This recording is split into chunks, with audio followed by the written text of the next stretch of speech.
Hello and good day. Today we're going to discuss the first parts of the Gen Ed exam of this review. Okay? So just sit back and relax and hold on to your paper so that you can look back into what you've answered before, or so maybe you can take down some notes as we rationalize the answers. Okay. So the number one sentence says, "Had I studied very well, I have land rewarded with vacation in the U.S." So this is something that is finished already. You know, look at the given. Had I studied, given. Rewarded, also given. Okay, and also done. So you're supposed to look for something that eliminates the possibility that it would happen again. So the answer is letter B. Okay, would have been rewarded with vacation. You cannot use letter C because of its future aspect, and you cannot choose letter A because you cannot put was with rewarded. Okay, and you cannot. You might say letter D is also an option, but in the context of the sentence, letter B is the answer. Okay. So, next.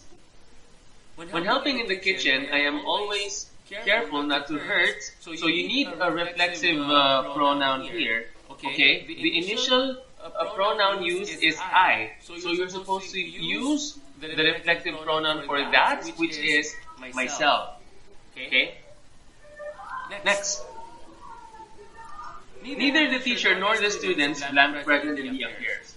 What is the rule here? The rule states that the noun that is closer to the verb must be the basis of the number, okay, singular or plural, of the sentence. Okay. So here there are two nouns. You can see teacher and or students. Okay. So the nearer noun is student. So we must choose letter what? Letter A. Okay, where? Because that is the only thing that's plural in the sentence. Number 4. So the next sentence states that, what does it say? My sister and I met an acquaintance of blank on the shopping mall. Of course, there are two subjects here, but we're not using correlative conjunction, neither, nor, or either, or. So we are pertaining to two subjects, my sister and I. Okay? So that contextually, we're supposed to, grammatically, we're supposed to choose letter A, ours, because there are two subjects. Okay. Next, we admire blank when Cynthia, that's the given, Cynthia speaks English fluently with blank. Okay? Cynthia obviously is a female. So you're going to look for pronouns here on the list that pertain to female. And as you can see, him, her, him, only one refers to female gender. So automatically, that's a giveaway. That is letter C. Okay?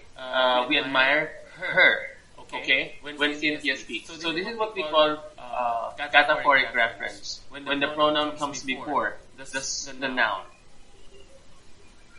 Next, on your trip to Tagaytay, if you chance upon, meaning if you see Arsenio, the guy, please give him my warm regards. Okay? Arsenio obviously is a guy, so you're supposed to look for an objective type of pronoun for that, and it's him. Okay. Number 7, the student's request to reset the test, blank, reasonable. The subject here, you're supposed to look for the subject, and the subject here is request. Okay? Request is singular, so you're supposed to look for a singular verb here, and that's letter D. Okay, next. So my concept of inner peace came from my mother's daily activities, which I now recall with fondness and awe. She was full-time housewife, wholly dependent on my father's monthly salary. How she made both ends meet. Okay, make ends meet, meaning there's shortage or maybe lack of financial, supply. So guided us in our studies and did small acts of charity on the side was beyond me. Okay, so if you're saying make ends meet, so that is letter D, limited. Okay. Next, the figures must be transmitted in order to understand the grade. Okay, so the given says that something's used by teachers. So when you transmute grades, it's like you're looking for equivalence, or you transform the grades, the raw ones, to what is supposed to be inputted in the grading sheet. So the answer here is letter B, changed. Okay, some preachers suggest, preachers also already doing the suggesting, okay? They suggest what? So you're supposed to look for something that they are suggesting, okay? You cannot choose proposal, okay? This is not something that they propose. A prophetic is the adjective in nature, so it's a toss between C and D, right? But the answer here is letter C. You're not looking for a person, but a something that is intangible, so that's letter C, prophecy. Next. The courage of the child who saved his brother from a raging fire is worth black. Okay, so the context is that there's something the child that did. Okay, and it's something that's probably worth not watching. You're not going to make story out of it or guide child, but emulate, meaning you try to follow the steps or what the child did. So letter A. Next, the expression baduy. Okay, so a lot of us probably have encountered this word. Baduy means like you don't dress up well, something like that, or when you say something that isn't positive in nature, perhaps. So the connotation is that it's not decent, perhaps. So it's awkward looking. Okay. Next, several factors must be assessed to arrive at the blank, the sound blank. Okay. So this is common when you're in a decision-making process. So the answer is letter B, decision. Okay. Because of profanity, the program was suspended from television. The capitalized word means, so profane means it's indecent, it's not very proper, okay? Maybe suggestive of any sexual innuendos. So the answer is letter A, okay? Obscenity. Okay, so that is the answer. Next, number 15.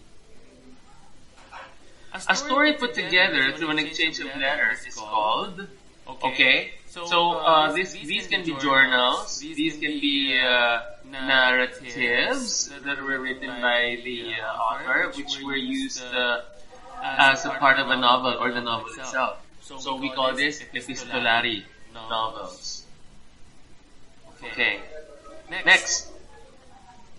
What figure of speech is the Lord is my shepherd? So remember, simile, you have to, it's an indirect comparison wherein you use the words like, as, or than, and then the metaphor is when you do direct comparison. Irony is like sarcasm in nature, and hyperbole, or what other people say it's hyperbole, it's exaggeration. You don't see as or like here. You don't see sarcasm. You don't see an exaggeration. So the answer is letter D. Okay, metaphor. Okay, what the figure of speech is given in the next sentence? Okay, he is the black sheep of the family. Okay, so again, the pattern is very similar to the first example, to number 16. So the answer here is letter A, metaphor. Okay. Next, sturdy and strong. Okay. The Filipinos are like the molave. Molave is like a kind of plant or tree, right? So you see here the keyword like, which would tell us that the figure of speech is a simile. Next, she is a lovely rose. Okay, no like, no as, no than. So what is the answer? Again, a metaphor. Right. Did you get that? Okay, next. It drops as a gentle rain from the heaven. From heaven. So here, like as, right? Then you see as here. So what are you going to choose? Letter? Correct. That is letter B, simile. Okay, are you familiar with the Merchant of Venice? Okay, it's one of the famous works of Shakespeare. The protagonist is Portia. So in this line, the choice is supposedly letter C. Mercy is spontaneous and freely given. Okay, next. Though nothing can bring back the hour of splendor in the glass, the glory of glory in the flower, we will grieve not. That's given. We will not grieve. Okay? So what is that? That is, okay, hope. Okay? When you are not dwelling on something that's done or, you can't take back anymore, that is letter B, hope. Okay, number 23. Cognitive skills are not easily observable because they are blank. Keywords here, you see in red, not easily observable, right? So it's like you're looking for something that's kind of hidden. But another answer or another keyword would make you not choose hidden because it says cognitive skills. And cognitive skills pertain to activities in the brain. And among the choices, there is something that is pertaining to the brain, that is also hidden in nature, and that is mental. So that's letter D. Next, the celebrated play of William Shakespeare about two ill-starred lovers, something is missing there, who came from families who are not in good terms. So, do you know the answer? Correct. That is Romeo and Juliet. You did not know that. And then next, number 25. If you listen very well to your lecture in Facilitation of Learning, who is the father of modern psychology? Can you guess? So the answer here is letter D. Okay, it's Wilhelm Wundt. Okay, so that's letter D. Who is the famous sculptor of landmark structures? The famous sculptor of landmark structures. Siyempre, hindi nyo alam, di ba? Okay, lahat ng yan ay painter. Lahat ng yan ay painter maliban sa isa, which is a sculptor. The answer here is Castrillo. Everyone say Castrillo. Castrillo, very good. Okay, Castrillo. Castrillo, there he is. He is the one who sculpted the EDSA monument. Okay, next. EDSA Monument. There. And La Pieta, Loyola Memorial. Sino siya, guys? Castrillo. Tandaan niyo yun, sino ang sculptor? Castrillo. Very good. Okay? Next. What is the lowest form of learning? The lowest form of learning is, okay, kapag mataas na, palabas na siya. Kapag mababa, papasok pa lang siya. Kasi ang learning, pumapasok pa lang, pag kaya mo na siyang ilabas, mataas na siya. So, hindi pwede ang teaching at saka ang responding. So, ano yung papasok dyan? Yes, very good. Perceiving. The answer is amazing. The answer here, guys, is perceiving. Okay? Pag sinabi natin, guys, na perceiving, okay, kapareho nito ang receiving. Perceiving, receiving, knowledge, comprehension are all low levels of learning. Okay? The answer is amazing. Next number. Which of the following is a study of human behavior? The study of human behavior is called psychology. Psychology. Yes. Psychology is the study of human behavior. Philosophy, on the other hand, come from two Greek words, which means philo and sophia. Philo and sophia. Philo means love. Sophia means wisdom. So basically, philosophy is a love for wisdom, and that's philosophia. Or if you want your children to be very intelligent, you name them Sophia. Okay? Because Sophia means wisdom. And if you want them to be lovable, you name them philo. Okay? Or phile. And that is your philosophy. How about morality? Morality is the rightness or wrongness of an act. The rightness and wrongness of an act. While ethics is the goodness or badness of an act. They're almost the same, but right and wrong. Ano yung right and wrong? Morality. Ano yung good and bad? Ethics. Ano yung study of human behavior? Psychology. Love of wisdom? Philosophy. Very good. 29. The Filipinos are deeply religious. However, sometimes this religiosity instills a negative attitude. Ayan, may negative din daw. So, ang hanapin lang natin dito, guys, ay kung ano ang negative. Ano nga ba ang negative dito, guys? Letter A, social responsibility. Is it positive or negative? Positive. So, hindi siya ang sagot. B, resignation and ends up into doing nothing to improve one's condition. Yes, that is negative. C, total surrender to God, positive. God who is omnipotent and omniscient, positive. So what is the answer, guys? The answer is blessing.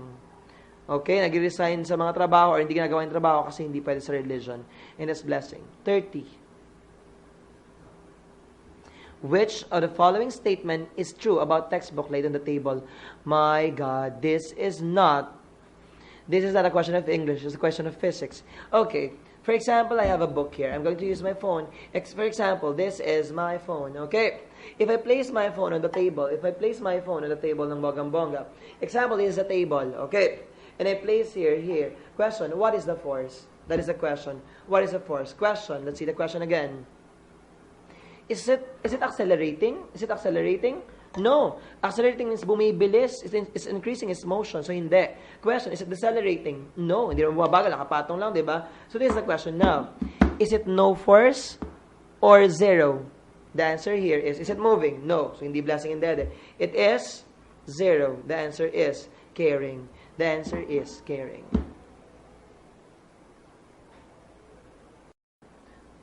Okay. Number 31. Analects, which are short and witty sayings that treat of moral values and good human relation, are attributed to whom? Sino daw sa mga yan na nagsabi ng moral values and good human relation? Of course, common naman to mostly. Pag narinig natin ang word na golden rule, moral values, education, board examination, it's none other than Confucius. The answer here is Confucius. So, pakita natin sa inyo si Confucius. Ayan. Siya ay sikat na sikat sa kanyang golden rule. Do not do unto others what you don't want others to do unto you. Aside from Confucius, sino pa nagsabi ng line na yon? Walang iba kundi si Jesus Christ. Okay? Aside from Confucius, the other one who says the golden rule is Jesus Christ. Next. Sino naman siya? Ito naman yung analect niya. Okay, niya. Yun ang sinabi dyan. Ibig sabihin, happy birthday daw. Okay, next. Ito naman si Mencius, ang alaga ni Confucius. Okay, siya ang sumunod na Confucian after Confucius. That is your Mencius. Sino ang alaga ni Confucius? Mencius. Kaya katunog niya. Maliwanag ba? Alaga niya yan. Okay, ganon. Ito naman si Lao Tzu, the father of the wisdom. Sino siya, guys?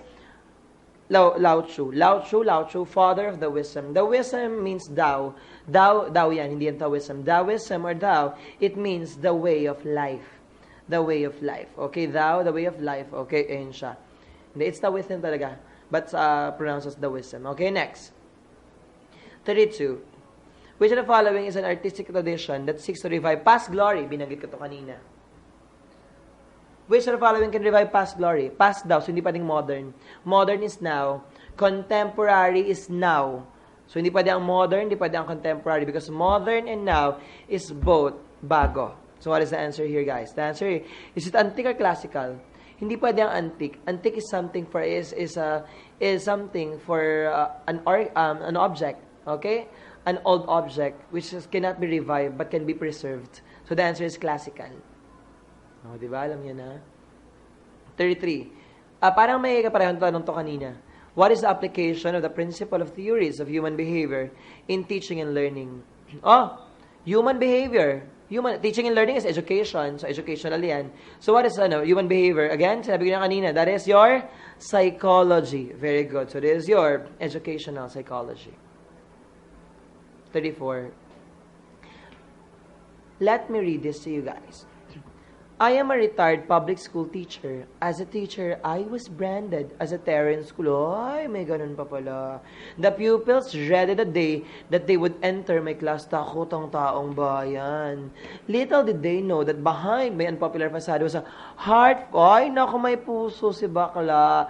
Full of compassion. But how did I earn this moniker? O, naging unggoy ba siya? No. Paano ito nakuha yung ganong image? I did not tolerate dirty pupils. Ay, ayaw niya pala ng mga mararaming bata. I wanted them to know that cleanliness of body was good of their health. Maganda daw sa health. I inspected their teeth. Ay, ang mga ngipin at gilagid. Nails, footwear, handkerchief, clothes, ears, nose. Ay, nako, kinikilkal pa lang yung pinifinger ni ma'am. O ngayon, ano daw ang gustong malaman ni ma'am? Tignan natin ang question na to. Ano yan? The public school teacher gives such importance to her pupils? Cleanliness. The answer is amazing. Ayun, ako talaga si ma'am. 35. Considering the tayo-tayo mentality. Ano yung tayo? Ayun, tayo-tayo. Senator Bongbong Marcos po. Oh, tayo-tayo yun. The tayo-tayo, us. Ang tayo-tayo ay pakikisama. For example, kung ikaw ay, sa isang lugar ka, pupunta ka lang sa mga kaibigang oso mo, yun ang tayo-tayo. Okay? Ayun, pakikisama yun. So, ano daw ang gusto mong mabago para makabnit mo, para mabago siya, at para mayroong mas magandang magawa for tayo-tayo mentality natin? The answer here is a sense of common good. A. Kasi gusto mo hindi lang tayo-tayo, kailangan para sa lahat. Okay, the answer is amazing. 36. Who is the proponent of Arena Theater? Okay. The answer here, guys, is none other than Montana. The answer is Montana. The answer is Caring. Montana. 37. She is known for the love sonnet she wrote. O yan. Di pa galingan kayo manghula ngayon dyan. Sino ba yung apat na yan? Di rin kilala. Tama ba ako? So, ganito na lang yan. Sabihin ko na yung answer sa inyo, guys. Pag sinabi natin, guys, ang love sonnet, bilugan nyo ang word na love sonnet. May nakalimutan. Wait, balikan ko lang. Sino yung sculptor kanina? Castrillo. Very good. Pag sinabing love sonnet, sino to? It's Ofelia Di Malanta. Ofelia Di Malanta. Ayan siya. Ofelia Di Malanta. O, papakita ko ang picture niya sa inyo. Ayan, kamag-anak niya si Michael Jackson. Hindi, joke lang. Okay? That's Ofelia Di Malanta. Kapag love sonnets, Ofelia Di Malanta. Okay, ayan yan. 38. What is si Colonel Papa yan? 38. What is a collection of Indian sacred hymns? Indian sacred hymns. Okay. Pag sinabing Indian sacred hymns, guys, the answer here is what? The answer here is Rig Veda. Everyone say Rig Veda. Very good. Rig Veda. Pagka him, Rig Veda. Pero pag sinabi naman natin, guys, na Mahabharata, everyone say Mahabharata. Go! Mahabharata. Go! Mahabharata. Pag sinabi Mahabharata, mahaba, maiksi. Mahaba. Tama ba ako? That is the longest epic in the world. Mahabharata is the longest epic in the world, and Mahabharata is the most famous or most popular Indian story, literature. That is Mahabharata. While Ramayana is the second most important, most popular, second most popular Ramayana. While Upanishad are mystic teachings. Ano yung Upanishad, guys? Mystic teachings. So, ano sagot natin? What are sacred hymns? Very good. Rig Veda. Let's have a recap. Ano yung longest epic in the world? Very good. What is the longest play of Shakespeare? Wow, naalala. Very good. It is your Hamlet. Ano naman yung second most popular Indian literature? Ramayana. Ano yung mystic teaching? Upanishad. Ano naman yung Indian sacred hymns? Rig Veda. Next. Ito ang Rig Veda. Okay. Next. Ito ang Mahabharata, the longest epic in the world. Okay, next. Upanishad, mystic teaching. Next. Ramayana. Okay, that's the second. Okay. Greatest work. 39. Which is not characteristic of people with a strong sense of self-efficacy. Which is not characteristic. Ang hinahanap na negative. Ano daw ang hindi characteristic ng taong may sense of self-efficacy? O yung mga taong gusto ng which is self-efficacy, ito yung mga taong may tiwala sa sarili, may kakayahang gumawa ng mga bagay-bagay na above their own kakayahan. So basically, what is this, guys? Pag ikaw ay may sense of self-efficacy, gusto mo ba ng challenging problems or hindi? Yes, gusto mo. Gusto mo ng challenging problems. So what is the answer here, guys? The answer here is caring. Caring. Kasi sabi ng caring, avoid challenging tasks. Kasi kasi ang tao may self-efficacy, gusto niya ng challenging task. The answer is caring. Next. 40. Who is the first mythical geographer who was recognized due to his vivid description of lands and people encountered by his hero, Ulysses? Okay. The answer here, guys, is none other than Homer. Homer. Ulysses came from the story Iliad and Odyssey. Papakita ko sa inyo, ito nga pala si Homer. Ayan siya. Yan si Homer. Dati siyang goat. Okay? Ayan si Homer ng bonggang-bongga. Okay? Ang kanyang storya ay Iliad and Odyssey. Tapos si Ulysses ang Latin name for Odysseus. At ang bida doon. Okay? Si Homer ang bida sa Iliad and Odyssey. Next. Ito naman guys si Virgil. Siya ang nagsulat ng Aeneid. Okay? You're all I need without you, girl. Aeneid. Maliwanag ba? Thank you so much. Si Aeneid yan. Okay? Hindi natapos kasi namatay siya. Ito si Plato. Tatay ni Platito. Okay? Ayan si Plato ng bonggang-bongga. Siya ang nagsimula ng academy. Ang teacher niya ay si Socrates. Tapos ang teacher naman ni Socrates, guys, ay si Aristotle. Okay? Sino silang tatlo ng bonggang-bongga? Okay? Simulan natin. Si Aristotle ang kanilang pinaka-teacher. Si Aristotle ang nagturo ng reasoning. Anong tinuro ni Aristotle? Reasoning. Very good. Tapos, estudyante ni Aristotle, sino? Si Socrates. Si Socrates naman, guys, anong tinuro sa atin ni Socrates? Very good. Art of questioning. The art of questioning. At estudyante ni Socrates, si Plato, na nagsimula ng academy. Okay? At ang anak ni Plato ay si Platito. Very good. I-push niya yan. Okay? Next. Si Cicero naman ay isang orator. Sino, guys? Orator. Okay? Isang orator. Okay, next. Okay, may ba akong sagutan to? Sino ulit yung orator? Cicero. Sino yung nagsimula ng reasoning, nagpaliwanag ng reasoning? Aristotle. Sino nagpaliwanag ng questioning? Socrates. Ano nang ginawa ni Plato? Okay, very good. That is your academy. Sino nagsulat ng Aeneid? Sino nagsulat ng Aeneid? Virgil. Sino yung orator? Cicero. Okay, sino yung Iliad and Odyssey?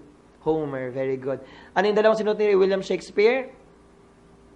Hamlet and Romeo and Juliet. 41. Haiku is traditional Japanese poems consisting of what? O ano daw yung haiku na yan, guys? Ano kayang haiku na yan? Ang haiku, guys, everyone say haiku. Haiku. Very good. 3 lines, 17 syllables. Ano yung haiku, guys? 3 lines, 17 syllables. Ano yung haiku? 3 lines, 17 syllables. So the answer here is caring.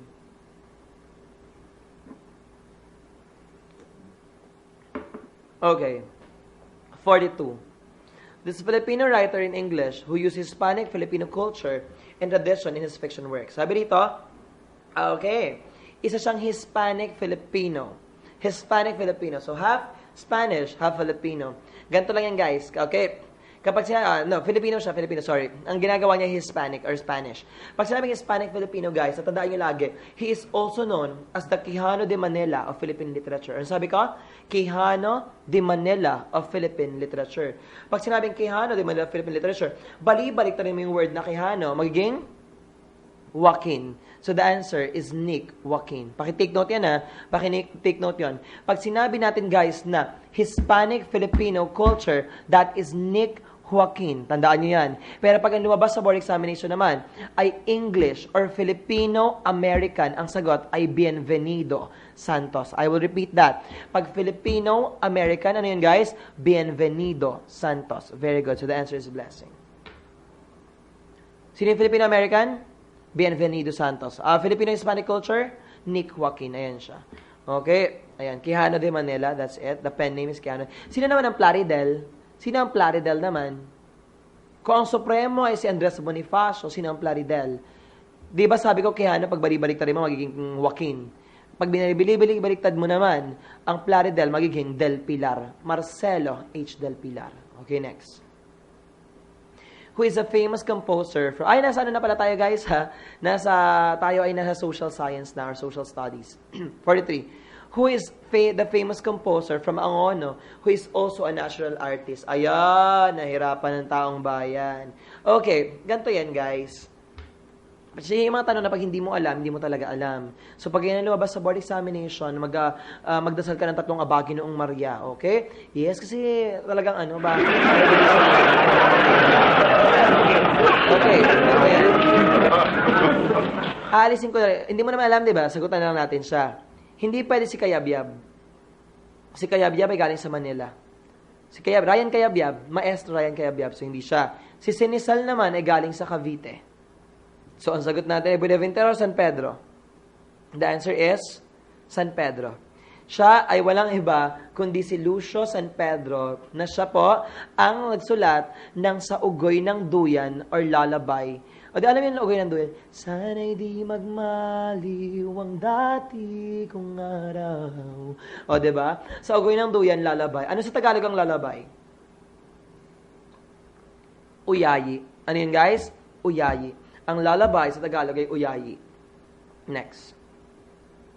Which among the following is a part of the newspaper where you can see the opinions of people? Ayan mga opinion. Makikita ba yun sa obituary? Ay, hindi ba? Ano naman sa obituary? Mga nategi, tama ba? Mga dead or nawawala, mga ganon. Okay, yan. May krus pa si... So, ang headline naman ay ang ulo ng mga balita. Ano yung headline, guys? Ulo ng mga balita. Very good. Okay. Ano naman ang classified sections? Nandiyan ang classified ads. Classified ads or advertisement. Classified ads or advertisement. That is your classified ads ng bonggang-bongga. Okay? Ano naman ang editorial section? Ang editorial section naman, guys, dyan naman natagpuan ang yung very good opinions of people. Okay? Saan ang advertisement? Classified ads. Saan ang ulo ng mga balita? Headline. Saan ang nategi? Obituary. So, ano sagot? Editorial. Editorial is also known as opinion section, comment section, or your Pangulong Tudling in Filipino. So, editorial is also known as your Pangulong Tudling. 45. Social studies. We are now entering your social studies. Social studies.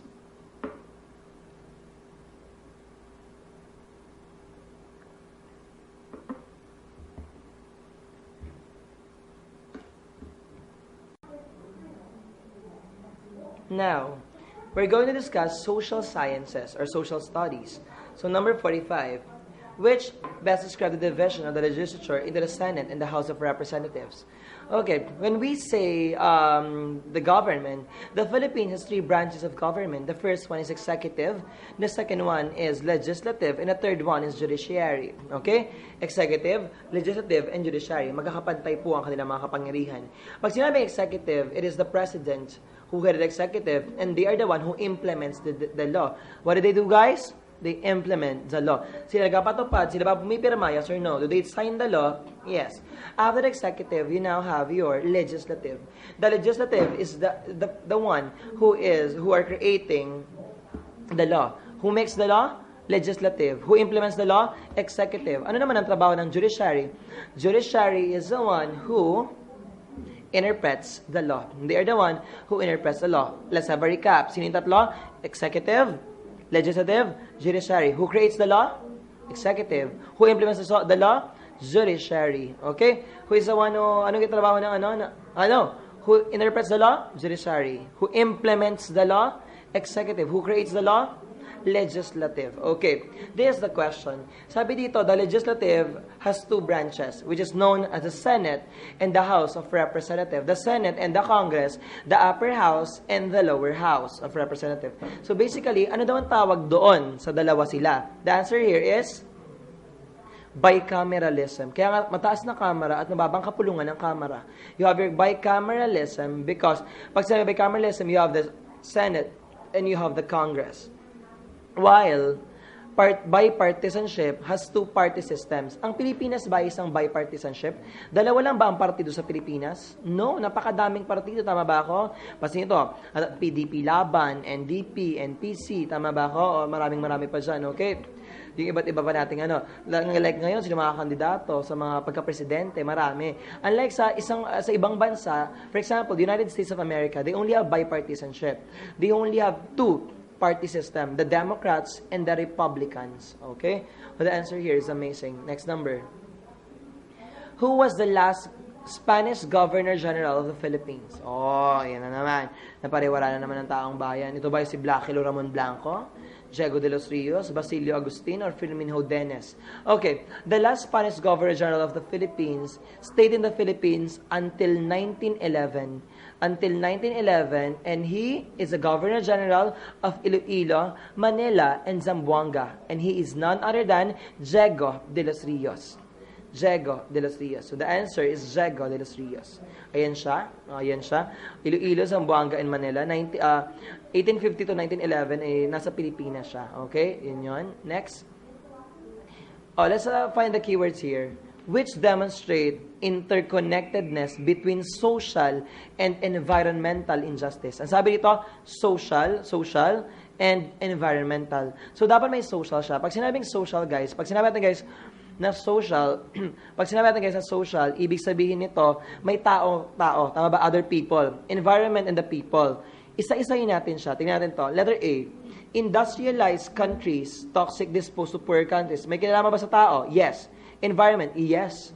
Okay, tingnan natin ang B. Temperature, warming, and rise of sea level. May tao ba? Wala. Environment lang. C. Desertification of verdant regions. No. Environment lang. Extinction of rare animals. Wala rin tao. So, anong sagot dito, guys? The answer is amazing. Question. Meron bang, nangyayari ba yan talaga na nagatapon ang mayayamang bansa sa mahihirap na bansa? Yes or no? Yes. Nangyayari ba yan sa Pilipinas ngayon? Yes. May nagatapon ba sa atin ng basura? Anong bansa? Canada. Very good. Okay? We are buying the toxic disposals of Canada. The answer is amazing. 48. What do you call the right to vote and seek public office? Is it A, political rights, rights of suffrage, social civic rights, or right to due process? What do you think is the answer, guys? Guys, I know your answer is right to suffrage, right? But wait for a moment. If we say right of suffrage, it means right to vote. Right to vote. Yeah, right to vote. But wait, the question is not only right to vote. The question is all about right to vote and seek public office. Okay, let me define to you right of suffrage. Okay, next slide please. Pag sinabing right of suffrage, guys, it came from a Latin word which means vote or suffragium. So the right to vote is suffrage. But the next slide is the political rights. When we say political rights, it's the rights that involve participation in the government or administration. Pag sumali ka na pala sa government, ito ay political rights. Let's go back to the question. What do you think is the answer to this question? Is it right? Is it right of suffrage alone? No. The answer is political rights. Why? Because right to vote and seek public office. So let's underline that. Right to vote and seek public office. Seek public office. Very good. Kasi kapag right to vote lang, suffrage lang yon. Pero pag may seek public office, pag sumali ka na, the answer is political rights. Okay? That's what is the answer. Next number. Actually, the next number has the same question. Right to vote and seek public office. Ang sagutan ko na to. What is the answer, guys? The answer is political rights. Same question. 50. What they call the tax imposed on all employed in practicing professionals. Ano daw ang tawag sa lahat ng employed at nag-practice na professionals? What do you call that tax? They're called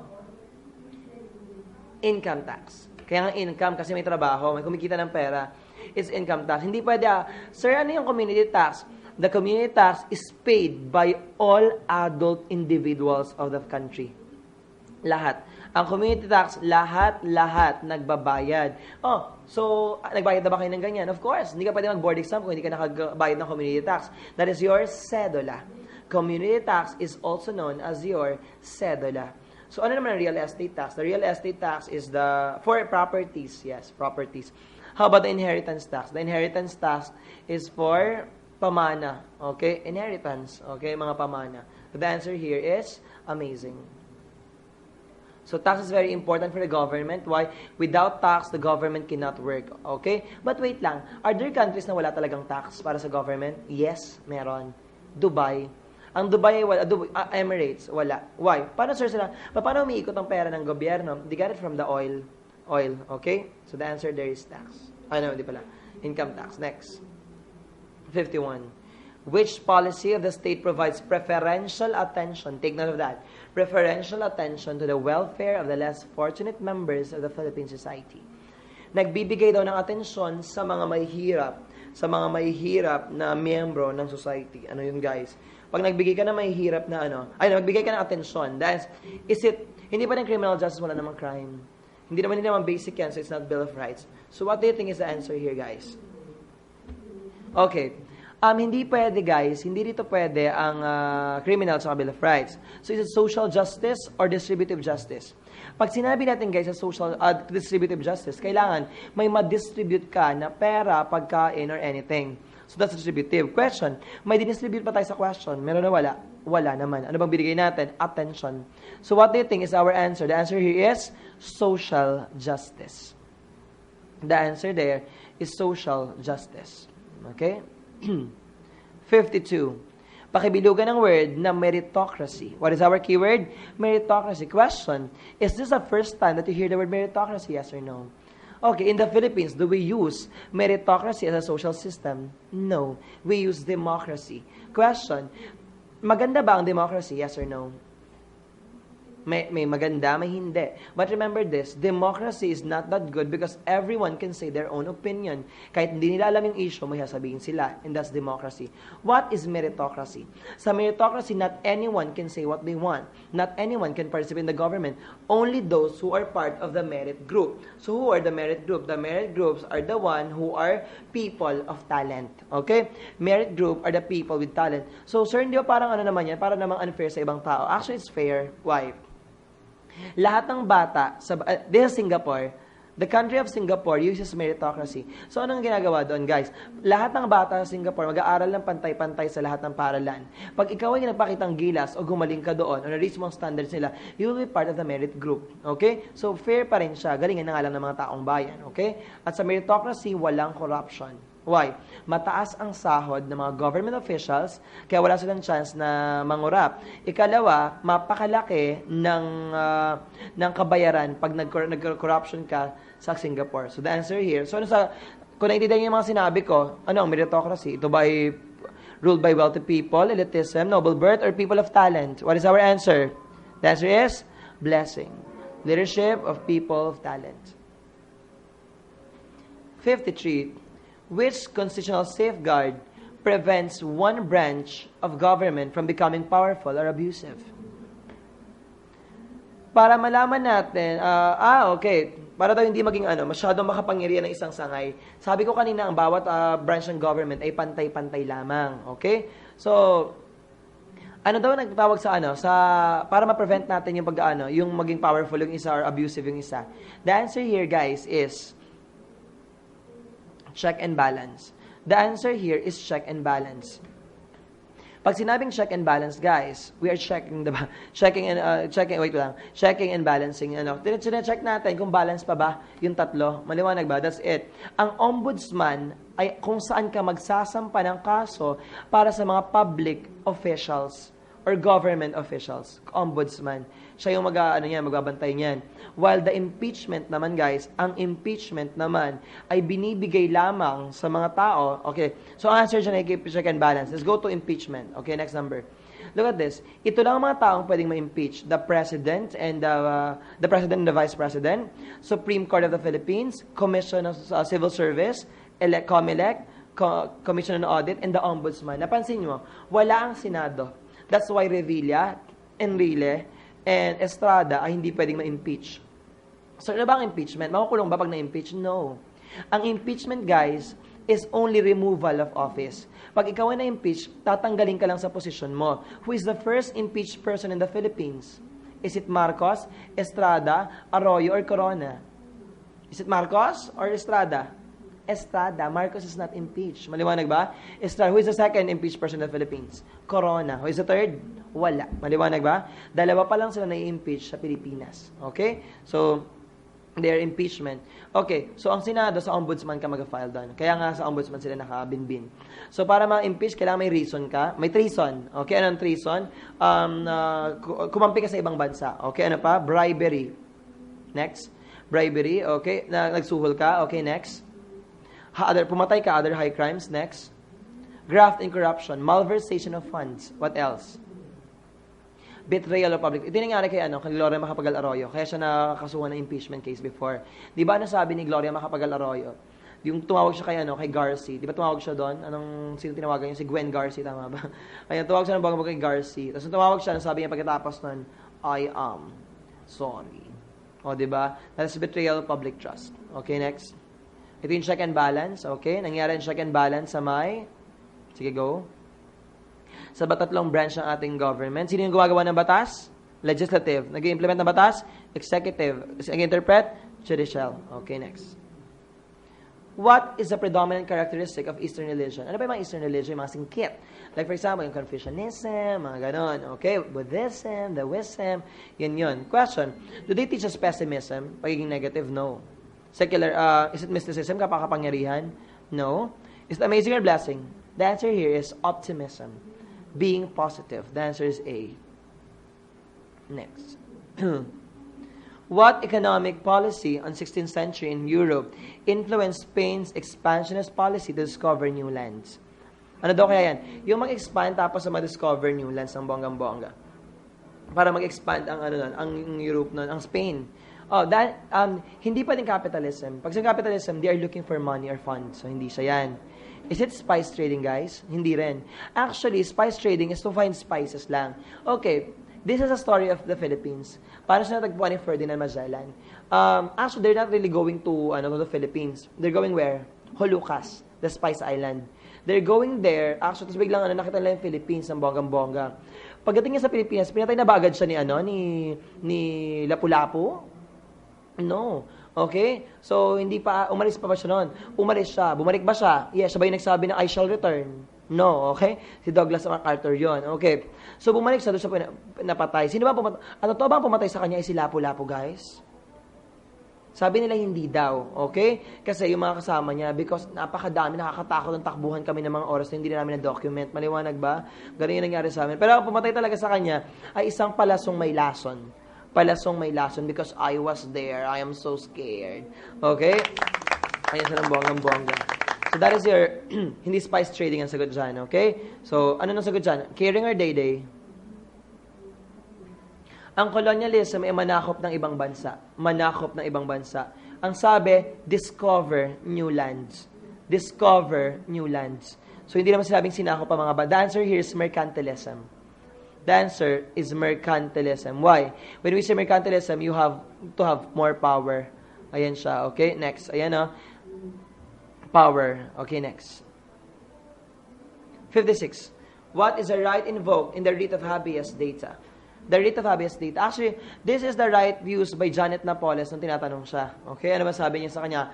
Ano ba, tatanungin ako si Janet, tatanungin ako tanungin mo, ako, Sir Lando kung ako talaga kasama ni Ben Hurloy.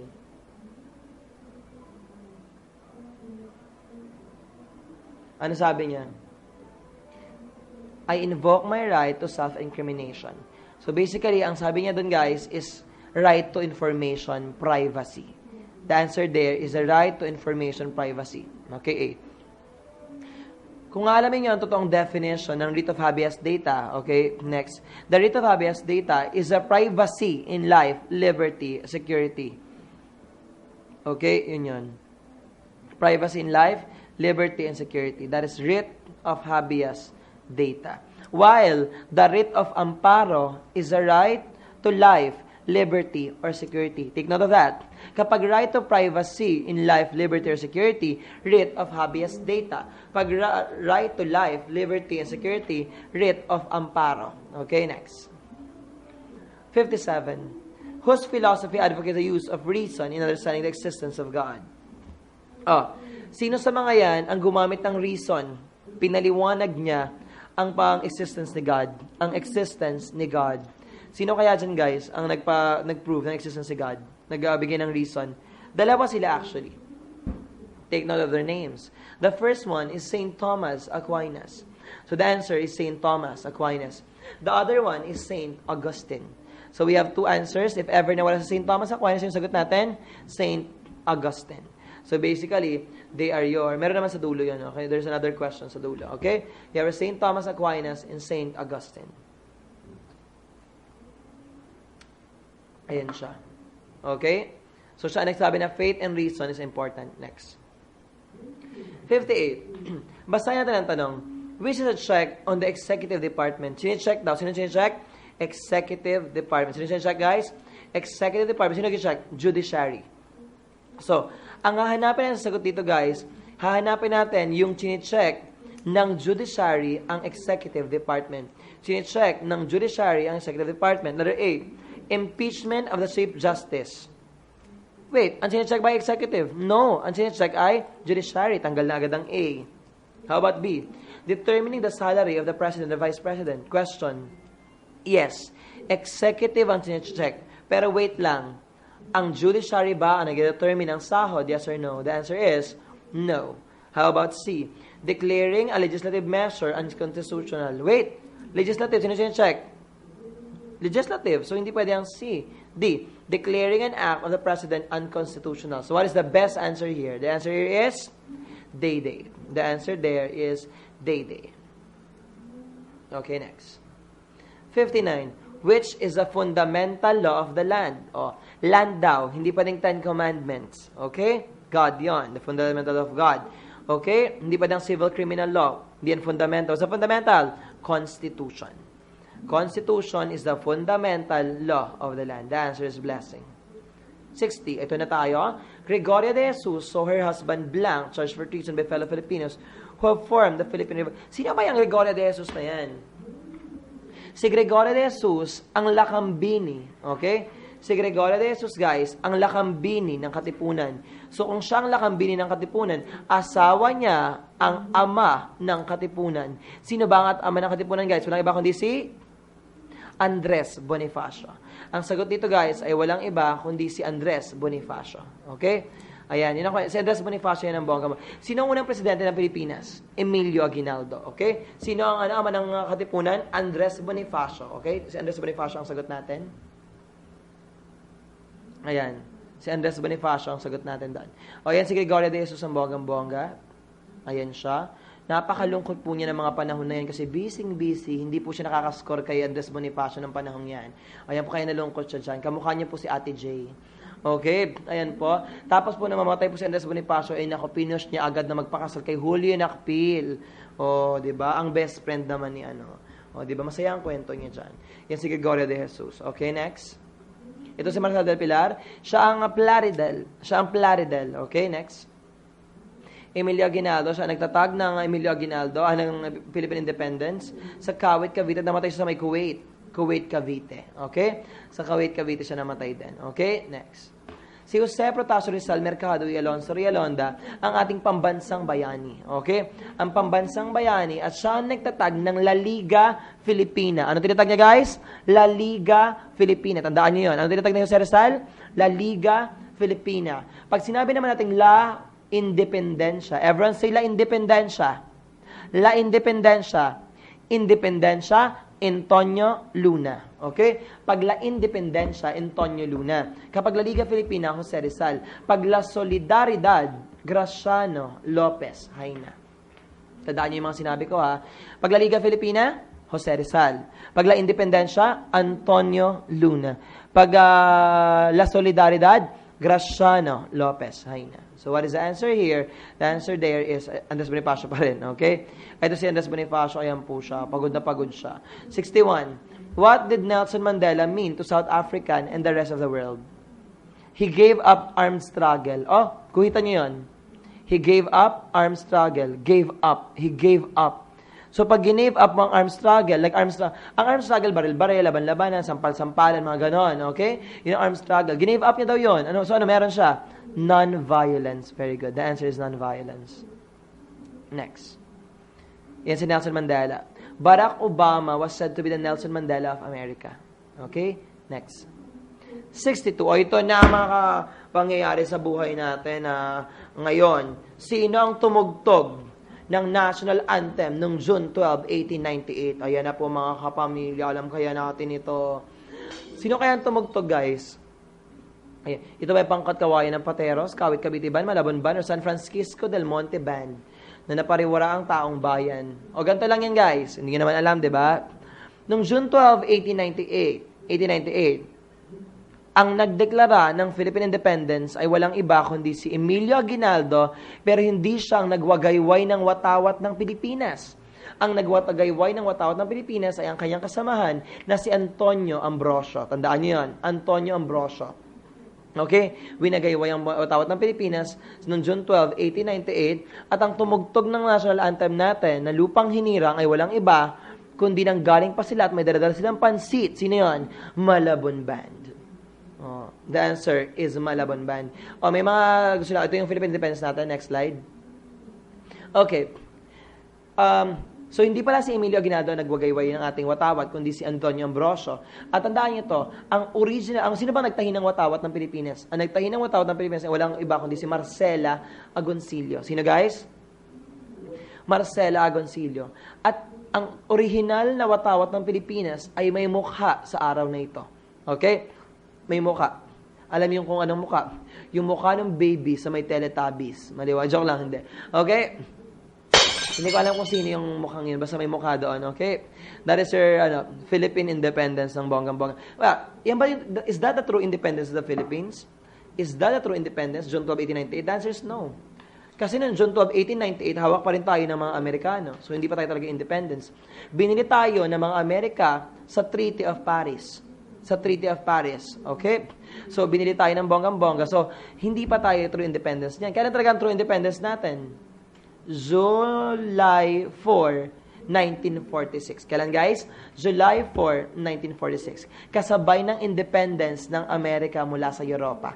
Okay? July 4. Kaya nga may kanta, di ba si Katy Perry na like the 4th of July, 'cause baby you're a firework. Bakit may firework? Bakit may firework guys? May firework kasi may independence sila doon. Okay? Yun yun. So the answer there is, continue next.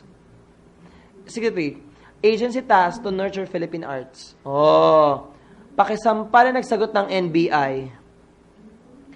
NBI, National Bureau of Investigation ng Philippine Arts? No. So, ano bang CCP? Cultural Center of the Philippines. Cultural Center of the Philippines. Ano NCAA? National Collegiate Athletic Association, yun ang kasama ng UAAP.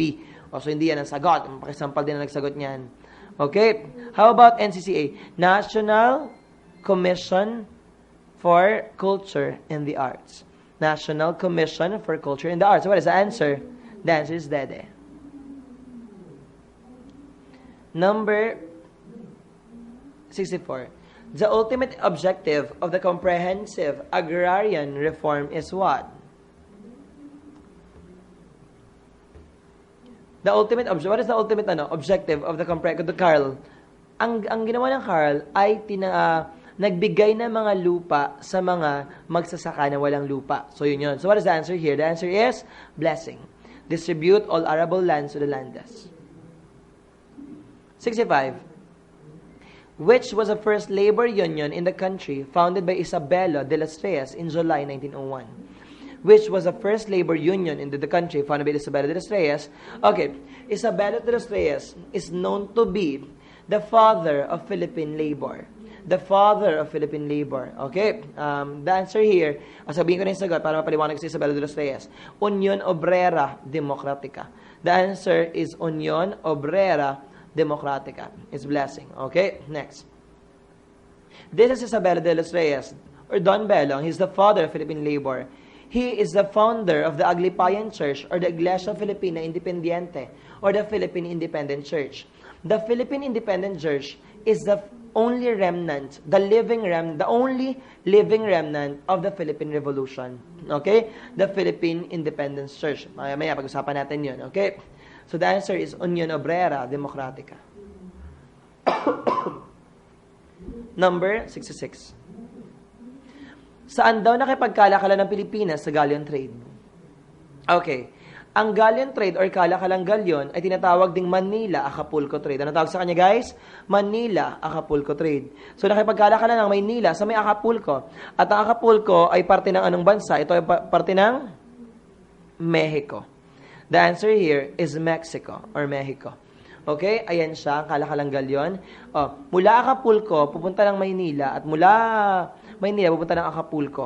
Okay? Magkapalitan siya ng bonggang-bongga. Ayan. So, that is your Manila, Acapulco. Ayun yun.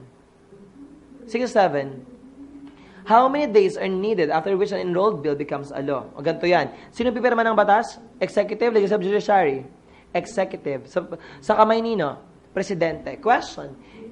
Kailangan ba pirmahan ng presidente? Yes, kailangan niyang pirmahan kung approve or disapprove. Meron siyang kapangyarihang i-disapprove ang isang batas na ang tawag ay veto power. Anong tawag guys? veto power or set aside. That is your veto power. Kaya lang, halimbawa lang na wala siya or lumabas siya ng bansa at umalis siya. Question, pwede ba maging batas yun kahit hindi niya pinipirmahan? The answer is yes. Pag hindi niya pinirmahan ng isang batas o hindi niya pinansin ang isang batas ng 30 days, magiging isa siyang batas. What is the answer here? The answer here is 30 days. 30 days. Next number, 68. What law passed on August 1909 by the U.S. Congress established a partial free trade in the Philippines? A partial free trade in the Philippines. Ano daw yan? O nagkaroon ng partial free trade in the Philippines sa bonggang-bongga. The answer there is Payne-Aldrich Act. Nagsabi ang Payne-Aldrich Act na magkakaroon ng free trade sa Pilipinas at sa Amerika, sa Amerika by Senator Payne and Nelson Aldrich. Okay? Ayan, Senator Payne and Senator Aldrich. 69. In a matriarchal family, which family member plays the leading role? Matriarchal or matriarchal, ano yun? Mother. The answer is mother. Pag father, patriarchal. Pag pantay, egalitarian. Pag mother, matriarchal. Pag father, patriarchal. Pag pantay, egalitarian. 70. Nahirapan kayo dyan. Ito lang muna yung tanong ko. What is the keyword in the question? What is the keyword in the question? The keyword is Spanish. Spanish mestizo priest. Kailangan nakita yung keyword na yan. Spanish mestizo priest. Question. Ito lang naman yan eh. Sino ba ang Spanish dyan? Question. Kailan niyo ba si Gombursa? Gomez, Burgos, Ramos. Sino sila? Sila ang tatlong haring nagsidalaw at ang bawat isa nagsipaghandog ng tanging alay. Okay? Sila ang ayan, ano yung drawing na yan? Yung tatlong binitay na pare. Okay? Ang tatlong paring martir ng bonggang-bongga, sila nga pala ay ang Gombursa. Party-party silang tatlo. Therefore, Pilipino ba sila? Yes. So, ang hinanap ay Spanish. Wait, sino ba ang Spanish dyan? Walang iba kundi si Padre Pedro Pilaes. Padre Pedro. Kasi si Gregorio Aglipay, ang unang obispo ng Iglesia Filipina Independiente or Philippine Independent Church.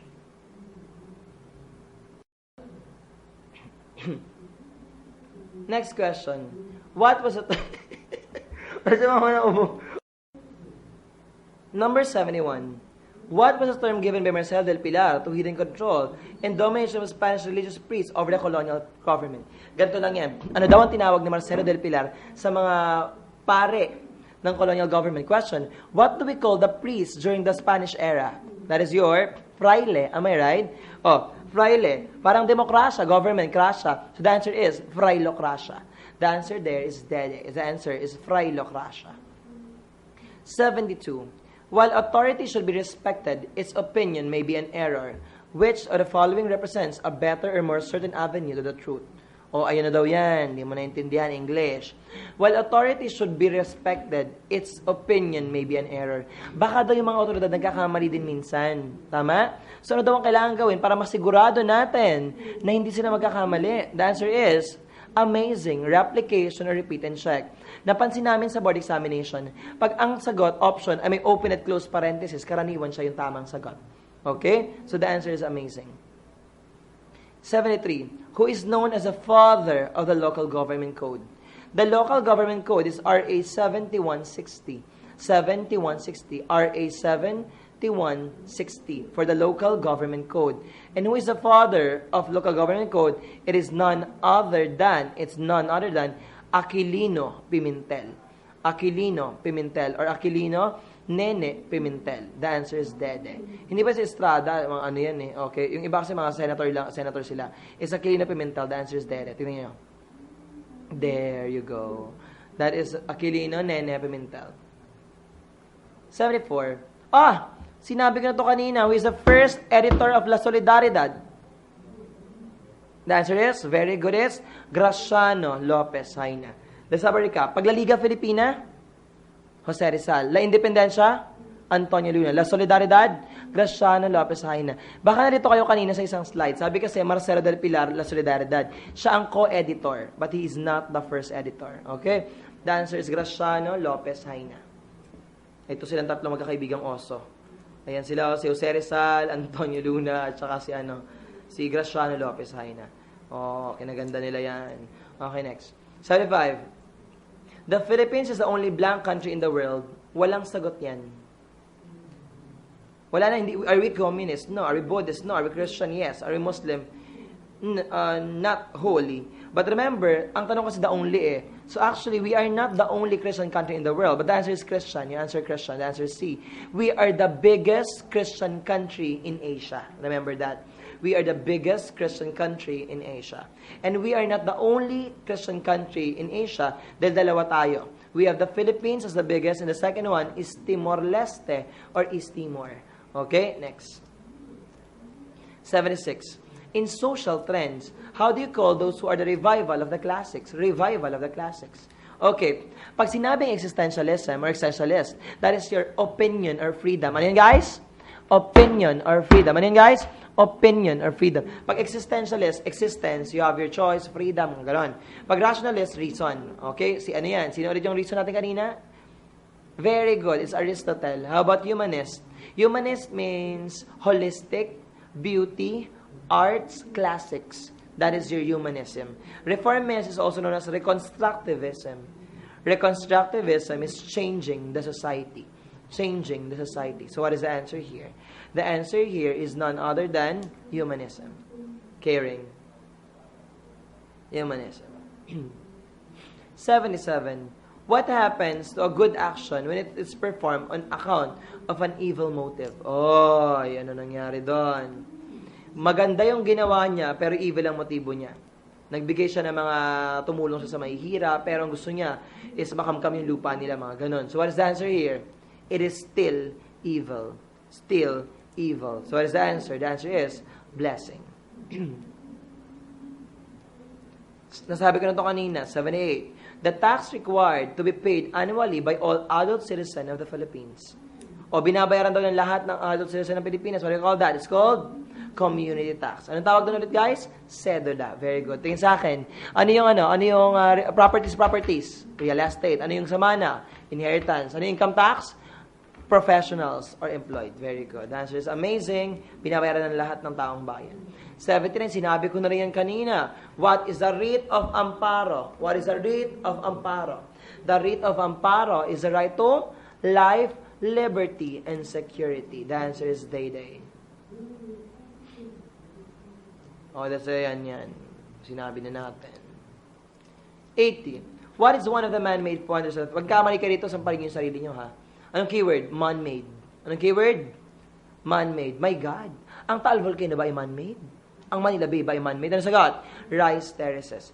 Is the Rice Terraces part of the 4 of the World Heritage Sites? The answer is not anymore. Okay? The Rice Terraces is not anymore part of the World Heritage Sites. Well, natanggal siya kasi hindi siya na-maintain. So, hindi na nakasama ang Rice Terraces ngayon. Okay? Pero meron pa rin tayong 4 na pakasama sa ating UNESCO World Heritage Site. So, anong 4 na ba, guys? Isa-isahin natin sila. Number 1. Ang una natin, guys, ay walang iba kundi ang Tubataha Reef ng Palawan. Tubataha in the underground river of Palawan. Number 2, you have the streets or the city of Vigan. Okay? Which is also one of the 7 wonders of the wonder cities of the world. Number 3, you have the Baroque churches of the Philippines. Na matagpuan ng 4 na Baroque churches, Paway, Vigan, Intramuros, Maynila, at Iloilo. Okay, the Miagao Church. So, 4 yun. Okay? And the 4th one is the biodiversity in Mindanao. Okay? So, 4 ang ating ngayon. Ika-4 dati ang Rice Terraces, natanggal na siya ngayon. Oh, the answer there is amazing. 81. As a social science teacher,